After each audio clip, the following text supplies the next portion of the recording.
Hello everybody, welcome back to my channel. My name is Taylor and today I'm going to be giving you more of my recent reads. This is the second time I'm filming this video because the last video had terrible quality.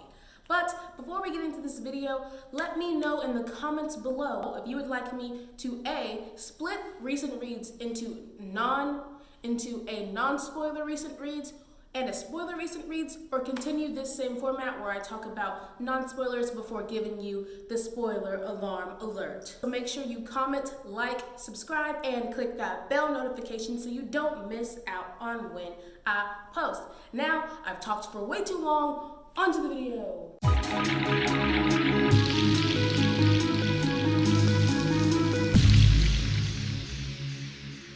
The first book I read was Crescent City, also known as its real title, House of Earth and Blood by Sarah J. Maas. My aunt gave me this book for Christmas, thank you so much, and I loved it. 5 out of 5 stars. Now, if you don't know what this book is about, basically, we are in a society like today, except there are creatures among us. There are vampires, werewolves, fae, whatever you imagine in a mythological society, we've got it here. And now, because of that, and humans have no powers, humans are at the bottom of this hierarchy, which is why this guy named Briggs is trying to stage a human uprising or a human resistance. Now that's kind of like an undertone of the plot, but it's important nevertheless. Also, with the creation of the society a long time ago, centuries ago, there was the uprising of angels trying to destroy the archangel system. So basically there are angels and archangels. Archangels always have pure white wings, and if you don't have pure white wings, you can't be an archangel. And so basically Hunt, the main love interest of this plot, he was part of the uprising. He led the uprising with his lover Shahar, whose sister Sandriel possibly killed their parents so they could ascend to being archangels, because both Sandriel and Shahar are pure enough to be archangels and whatnot. And so Shahar and Hunt lead the resistance and they lose, and that sucks. Now, in regular time, back to where we are, Bryce interacts with Hunt because Bryce is being put in charge of solving a mystery, a murder mystery. So, if that sounds interesting, read the book. And now leave, because I'm going to talk about some spoilers. And when I say spoilers, I mean spoilers. So, yes. Okay, first and foremost, I am tired of Sarah J. Maas killing the best friend. It's not okay with me. Like, literally, we started and I'm like, oh my gosh, I love Danica. Next thing you know, Danica is dead.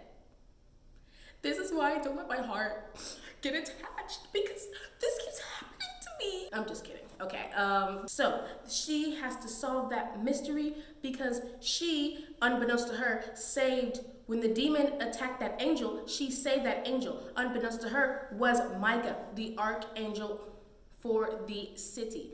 Now, Micah has Hunt enslaved because when Hunt and them lost the uprising, they were enslaved. So Hunt doesn't even have his full awesome powers, which, can lighten you up. I mean, he can still lighten you up, but not on a massive scale.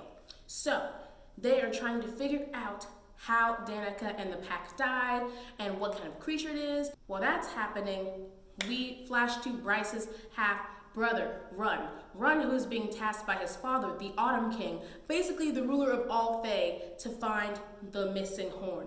The horn is a Fae relic that was stolen during the blackout that happened like 2 weeks before this book even started. Okay, so now Run and his crew and Bryce and Hunt think maybe this could all be somewhat connected. So they're working together, and I love it. And I love how their relationship is starting to get good, because at one point Bryce and Run had a terrible relationship. So I'm glad that their relationship was getting better over the progress of this book. Now let's just jump to the end, because the end is where it really gets juicy. Okay, so Danica left videos for Bryce to see the horrors of synth, which is this drug that they were testing on humans, which gave humans superhuman-like abilities. But then the drug overcame them and they ended up ripping themselves to pieces. So the humans ended up destroying themselves on this drug. And so clearly this drug is bad. And so Bryce finds out, oh my gosh, there's a synth deal. We can find out who's dealing it. Guess who was purchasing the synth? Guess. It was Hunt. I couldn't believe it. I was like, Sarah J. Maas, you're lying to me. It's not what it looks like. But he really did that. He really bought synth because it gives you such these abilities. They were going to use it to uprise again against the archangels. The thing is, even though we learn who Hunt is, we still never really believe he would do that. Like, I remember a conversation that Bryce and Hunt had when Bryce was like, do you think the humans have any merit, or do you think the system is corrupt? And he's like, yeah, the system's corrupt. Like they're right now and we were right then. I was like, oh. When I tell you this man is so fine, when I tell you this man is scrumptious, he made me want to. So basically what he thought that Danica was a drug addict and just kept shooting up the synth until she turned on the pack and then turned on herself. And he didn't think to share this information with Bryce. So he lied to her. He betrayed her. In all cases, this guy is terrible. He should not be the love interest. And yet and still, he's kind of my fave. And I get it. You're like, but Taylor, he lied to her. He betrayed her. But he didn't betray me. Okay, so jumping to the actual end. And so this is the summit where basically all of the archangels and all the important people assemble to discuss things, except things that really changed, so it's kind of just for show. And so we find out that Danica had actually taken the horn, she had ground it to a powder, and etched it in Bryce's back. Why? Because we learned through the story that only someone who is star-born, who is star-born can use the horn. And we find out that Bryce is star-born when she saves her and Danica's lives when they're about to be killed by the animal abductors. So Micah realizes that Bryce has the horn, and so he attacks Bryce. And then, to save Bryce's life, Leheba sacrifices herself so she can give Bryce more time. And so then Bryce grabs the gun and shoots Micah. She takes his sword and decapitates him. And then she burns him to a crisp, to ash. And then she just vacuums him up. Oh, love it, iconic. Now, while that's happening, everyone sees that Mike is a bad guy. Now, going back a little, because Run is the Autumn King's son, the Autumn King is trying to secure a powerful alliance. And what's more powerful than the Queen of the Witches, also known as Hypatia? Now, we don't actually know that we've met Hypatia until we see her at the summit as Hypatia, because we only see her as the Med Witch. The Med Witch, who, by the way, extracted the poison from Bryce's leg to create an antidote for synth. And she's black. So what I'm hearing is black biomedical engineer, black girl magic, the standard. It's up there. It's up and it's stuck. Ooh, I'm a mess. So then, during the summit, while all of this is going down and they're killing Micah, Hypatia takes off the tattoo that binds Hunt's powers. So he comes into his full power and he kills Sandriel, and I love it. Oh, it's amazing. Also, by the way, all the photos that Bryce and Hunt took together, oh, they're so cute. They're so amazing. Love them. Micah tried to use the horn to open up all the portals to create an army. He didn't think that what he did worked, but it did. So all the portals around the city have opened and demons are coming out. Now, the people that are most in danger are the humans, because the Fae have secluded themselves in their bubble, everyone else just like hiding and like sequestering themselves, but the humans are on their own. So what does Bryce do? She goes out there and she takes her gun and Danica's sword, and she is out there just doing the thing. And then, because the demons are starting to get just too powerful, too much, she exposes her Starborn power and blasts the light into the one portal, which then blasts into the rest of the portal, and it's amazing. But she also has more work to do, because Hunt, who like dived to save her, is like not even like is like really on the verge of death. And so she decides then that that is the time for her to descend into her power and become immortal. And so she doesn't have anyone to anchor her. So she asks through the portals, I need someone to anchor me.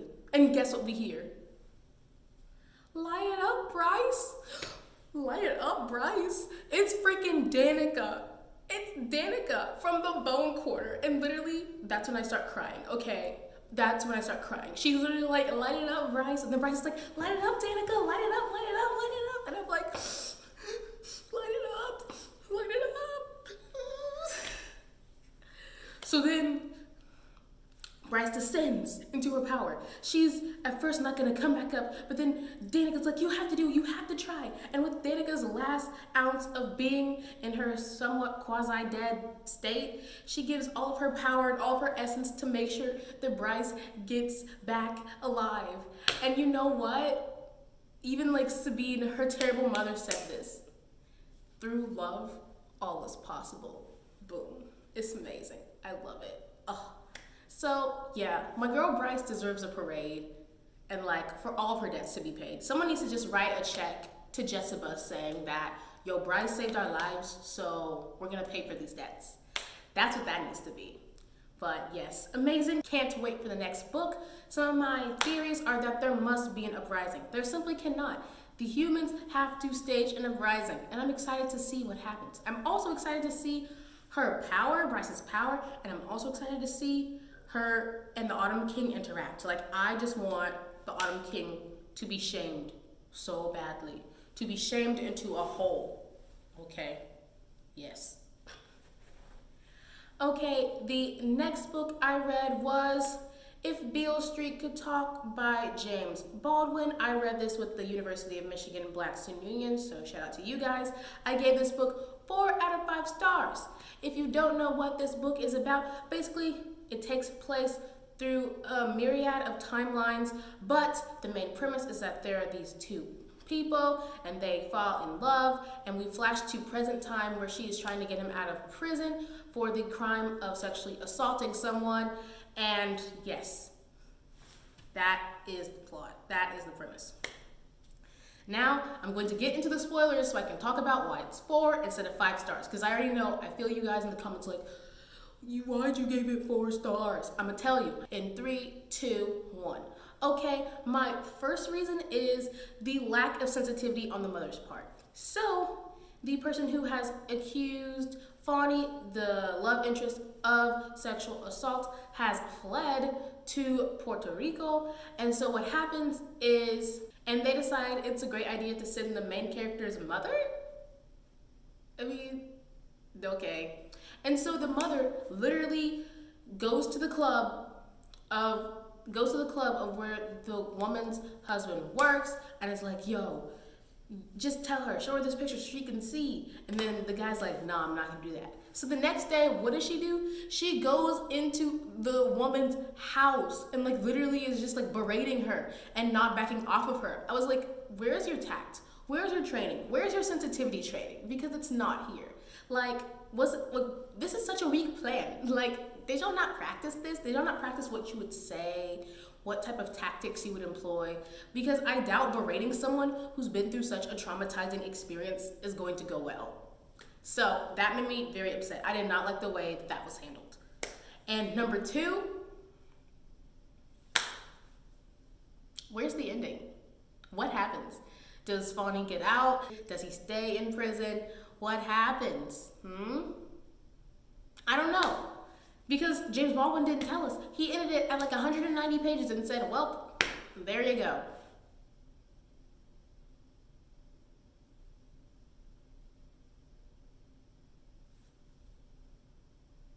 I don't understand what I'm supposed to do with that, okay? I'm not the author. I can't declare canon on the entire novel.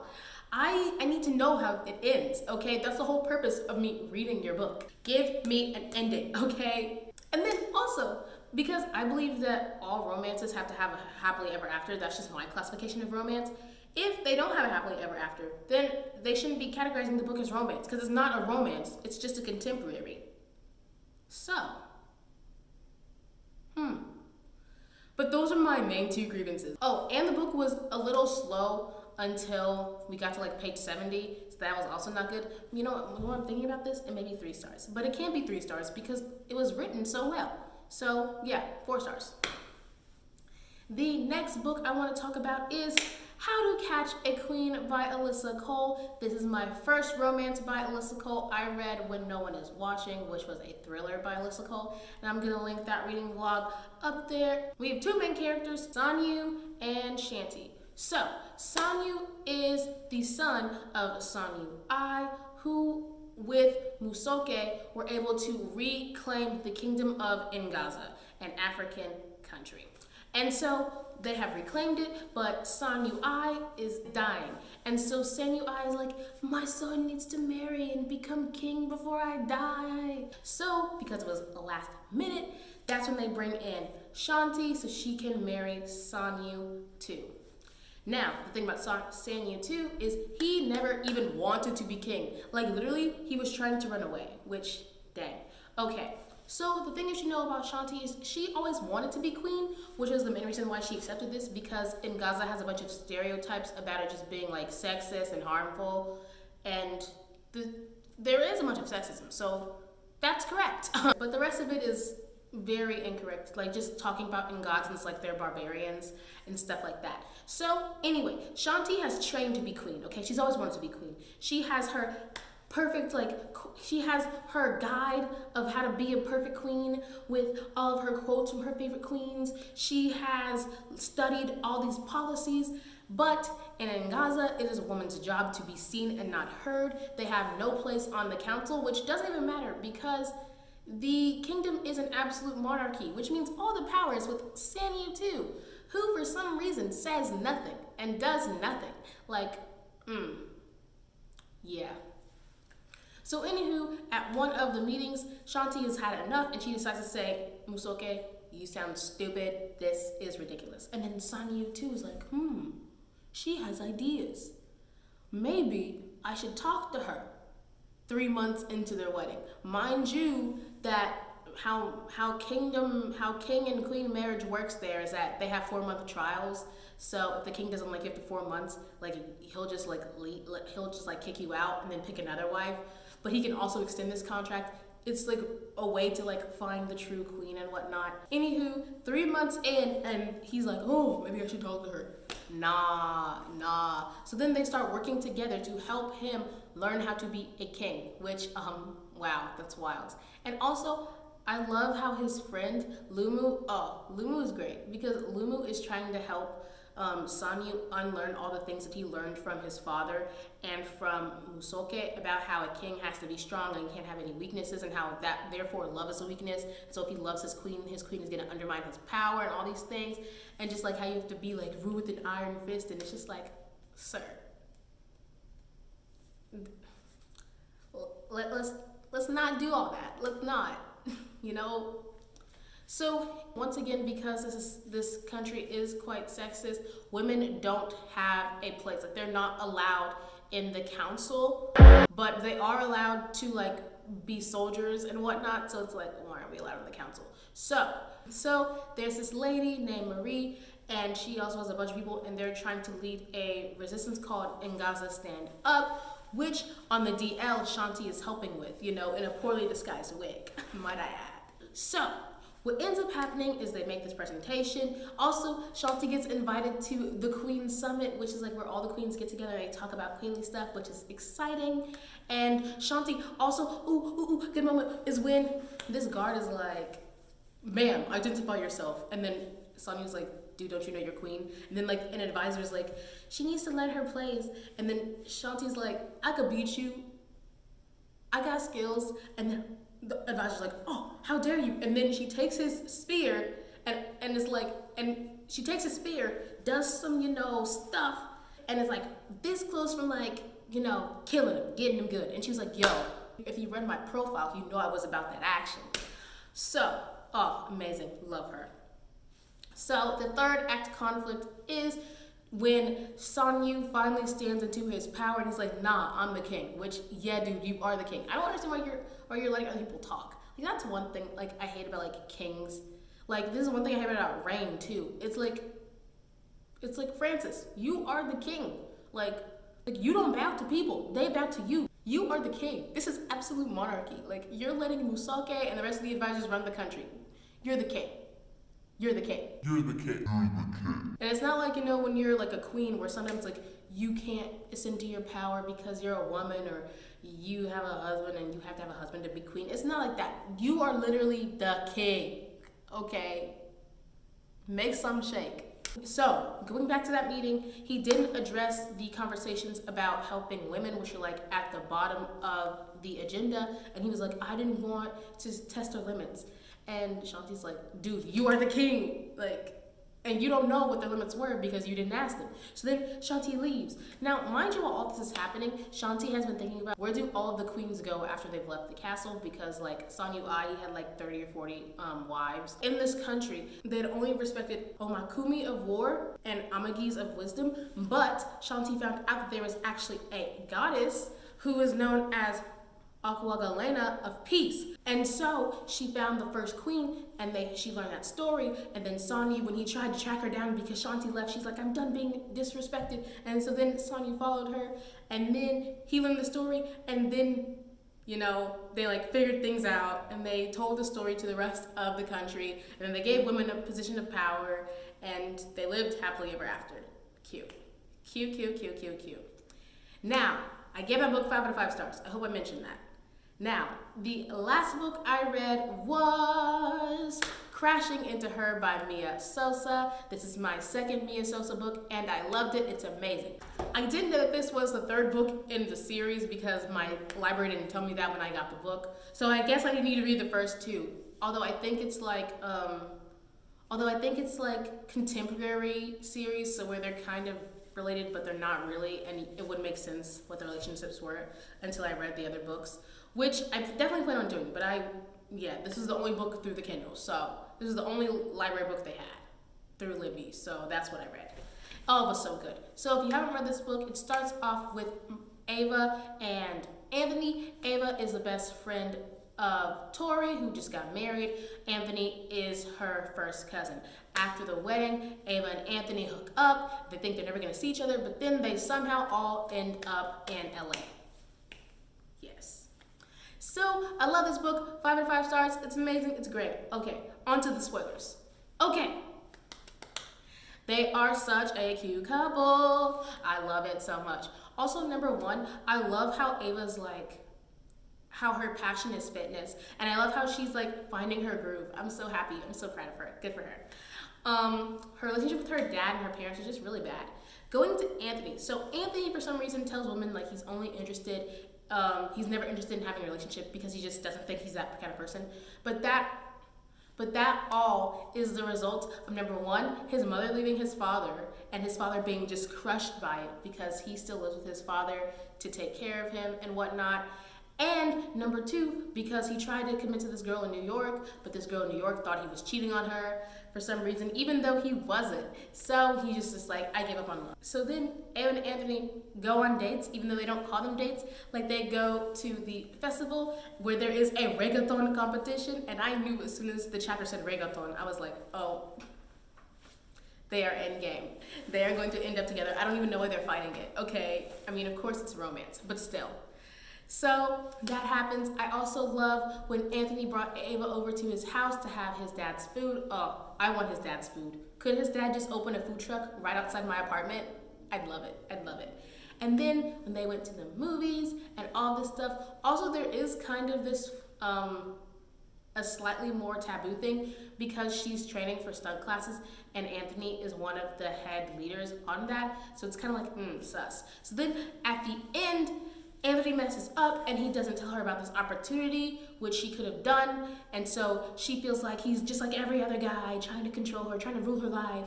And then Anthony's like, I'm sorry, and makes a grand gesture. And I'm like, yes, get back together. Love y'all. Yes, 5 out of 5 stars. Amazing, glorious, amazing, yes. So that concludes my recent reads. Let me know if you like this new location. Let me know what you thought about the possibility of splitting up recent reads into a non-spoiler and spoiler video.